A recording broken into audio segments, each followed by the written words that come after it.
तो ईरानी सेना अब जिस मिसाइल से हमला कर रही है उसका नाम है खैबर शिकन। ध्यान से सुनिएगा, यह सॉलिड फ्यूल वाली मीडियम रेंज की बैलिस्टिक मिसाइल है। इसकी रेंज की बात करें तो 1450 किलोमीटर दूरी यह तय कर सकती है। यह 19,500 किलोमीटर प्रति घंटे की रफ्तार से यह इसकी स्पीड और जाकर हमला करती है अपने टारगेट को। इसकी मिसाइल की बात करें तो इसकी रेंज में इजराइल के ज्यादातर भूभाग है और इस मिसाइल की वजन है 1500 किलोग्राम। इसकी लंबाई 4 मीटर। यह मिसाइल 15 मिनट से भी कम समय में हमले के लिए तैयार हो जाती है और यही बात इसे हर मिसाइल से हटकर और अलग बनाती है। तो मिसाइल अटैक से दहला है इजराइल। ईटामार बस्ती में गिरी है ईरानी मिसाइलें। अटैक से इजराइल में बड़ी तबाही देखी गई है।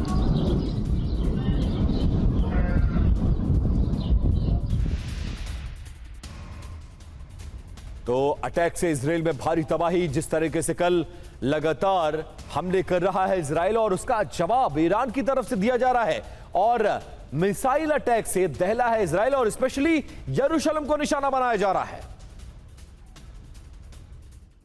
और खबर यह आ रही है कि ईरान के पेट्रोकेमिकल प्लांट पर इजराइल ने हमला बोला है। बंदरे माशर के तेल ठिकाने पर भीषण बमबारी की गई है। इजरायली हमले के बाद पेट्रोकेमिकल प्लांट में आग लगी है। सीजफायर के बाद ईरान के ऑयल प्लांट पर हमला किया गया। इजरायली हमले से ईरान के आर्थिक ठिकानों को चोट पहुंची है।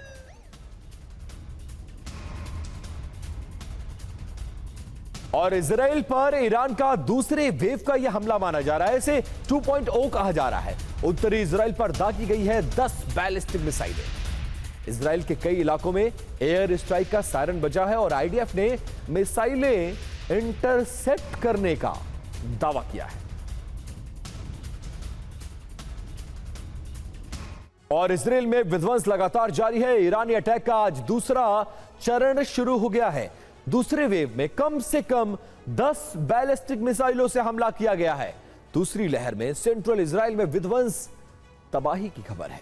पश्चिमी तेहरान के मल्लाड से दागी गई हैं बैलिस्टिक मिसाइलें और 5 बैलिस्टिक मिसाइलें उत्तरी इजराइल की सीमा में दाखिल हो गई हैं। ईरान के मिसाइल अटैक के बाद इजराइल में सायरन बजे हैं और ईरान के हमले को लेकर आईडीएफ अलर्ट नजर आ रहा है। खतरे को देखते हुए डिफेंस सिस्टम को एक्टिव कर दिया गया। लोगों को सुरक्षित जगह पर जाने के लिए कहा जा रहा है और ये तस्वीरें आपके सामने।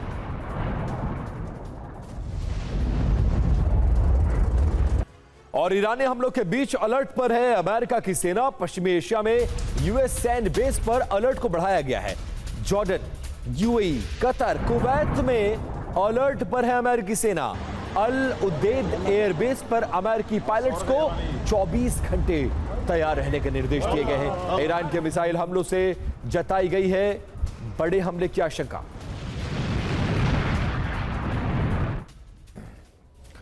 और कल जिस तरीके से ईरान और इजराइल के बीच दोबारा से जंग शुरू हुई है, ट्रंप ने एक पोस्ट किया है। ट्रंप ने दोनों देशों से जंग रोकने की अपील की है। कहा है कि इजराइल ईरान हमले बंद करे। डोनाल्ड ट्रंप ये कहते नजर आ रहे हैं आखिरकार इंटरफेयर करना पड़ा है। और थोड़े दिन पहले जब डोनाल्ड ट्रंप नेतन्याहू से फोन पर बात कर रहे थे तो नेतन्याहू ने उनका आदेश मानने से इनकार कर दिया और नेतन्याहू का एहसान फरामोश तक डोनाल्ड ट्रंप ने कहा था और उसका असर अब देखने को मिल रहा है। अब सवाल यह कि ट्रंप की क्यों नहीं सुन रहे हैं नेतन्याहू। इस पर 5 थ्योरीज सामने आई हैं। पहली थ्योरी क्या है?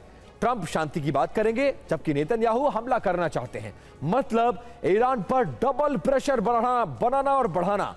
दूसरी थ्योरी क्या कहती है? सार्वजनिक रूप से विरोध लेकिन अंदर खाने दोनों एक साथ हैं, मतलब अमेरिका सीधे युद्ध में नहीं दिखना चाहता है। तीसरी थ्योरी जानबूझकर ईरान पर लिमिटेड हमला करना, मतलब ईरान कमजोर हो लेकिन विश्व युद्ध का खतरा टल जाए। चौथी थ्योरी, ट्रंप डील चाहते हैं, नेतन्याहू सैन्य जीत चाहते हैं, मतलब इसी वजह से दोनों में क्या टकराव नजर आ रहा है। और पांचवी और आखिरी थ्योरी, युद्ध और शांति का खेल साथ साथ खेला जा रहा है, मतलब युद्ध का डर दिखाकर पावर में बने रहना। यह स्ट्रेटजी है नेतन्याहू और डोनाल्ड ट्रंप की। कि क्या ट्रंप बोलते कुछ और करते कुछ और है। दावा किया जा रहा है कि ट्रंप ने नेतन्याहू को ईरान पर हमले न करने को कहा, लेकिन सच्चाई ये है ईरान पर हमले के लिए पेंटागन ने इजराइल की मदद की। इजराइल ने ईरान में 15 स्थानों पर हवाई हमले किए। बमबारी का नेतृत्व पेंटागन ने किया और ये पहली बार नहीं है कि वार्ता के बीच बमबारी हुई हो। इससे पहले भी वार्ता के बीच ही यूएस ने ईरान पर हमले किए थे। और इजराइल पर हमले के बाद ईरान का डिप्लोमेटिक एक्शन देखने को मिला है। ईरानी विदेश मंत्री अरागची ने ताबड़तोड़ किए हैं 6 phone calls. Pakistan, Britain, France और इजिप्ट को इस फोन कॉल्स में कड़े संदेश दिए गए हैं। कतर और तुर्की से भी ईरानी विदेश मंत्री ने बातचीत की है। इजराइल के सीजफायर उल्लंघन का जवाब दिया जाएगा और नए हथियारों से ईरान का इजराइल पर हमले का दावा है। ईरान ने पहली बार जेट संचालित ड्रोन का अटैक किया है। उसका वीडियो देखिए। रात भर हुए हवाई हमलों में यह दिखा है नया ड्रोन। तस्नीम न्यूज एजेंसी के सैन्य विश्लेषकों ने यह बड़ा दावा किया है। ईरान ने युद्ध में उतारे हैं नए तकनीकी हथियार और जिसका खामियाजा इजराइल को भुगतना पड़ेगा।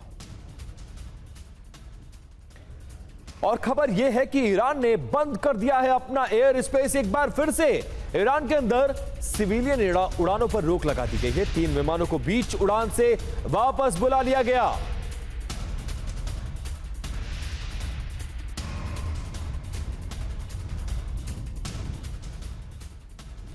और ईरान के पश्चिम हमलों से पश्चिम एशिया में खौफ जैसा माहौल है। सीरिया और इराक ने इस बीच अपना एयर स्पेस बंद किया है। इराक में 72 घंटे तक बंद रहेगा एयर स्पेस। सीरिया में 24 घंटे तक कोई उड़ान नहीं है।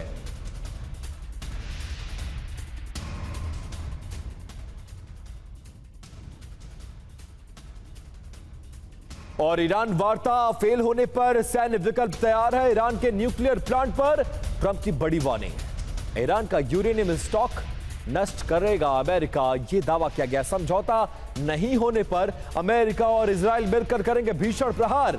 संवर्धित यूरेनियम यानी एनरिच्ड यूरेनियम को जब्त करने के लिए सेना भेजने के डोनाल्ड ट्रंप ने संकेत भी दिए हैं। और ये 3 बड़ी खबरें। ईरान के अंदर सिविलियन उड़ानों पर रोक लगा दी गई है। दूसरा, इराक में 72 घंटे तक एयर स्पेस को बंद करने का फैसला किया गया है। और वार्ता फेल होने पर अमेरिका अपना सैन्य विकल्प तैयार करके बैठा है न्यूक्लियर प्लांट पर। ट्रंप ने ईरान को यह बड़ी वार्निंग दी है। तो ईरान का यूरेनियम स्टॉक नष्ट कर देगा अमेरिका। समझौता नहीं हुआ तो डोनाल्ड ट्रंप भीषण हमले की तैयारी में है और इस बार सैन्य विकल्प को एक्सप्लोर कर रहे हैं डोनाल्ड ट्रंप।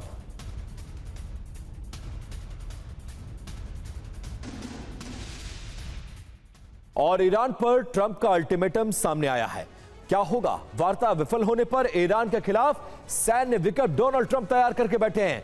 समझौता नहीं हुआ तो ईरान पर विनाशक एक्शन की तैयारी है। ईरान के परमाणु जखीरे पर ट्रंप ने इस बीच ये बड़ा दावा किया है। डील ना होने पर न्यूक्लियर प्लांट नष्ट कर देगा अमेरिका। ईरान जाकर संवर्धित यूरेनियम अमेरिकी सेना जब्त करेगी। कुछ ऐसा संकेत डोनाल्ड ट्रंप देते नजर आए हैं। तो ईरान जाकर संवर्धित यूरेनियम को डोनाल्ड ट्रंप जब्त करने की तैयारी में है।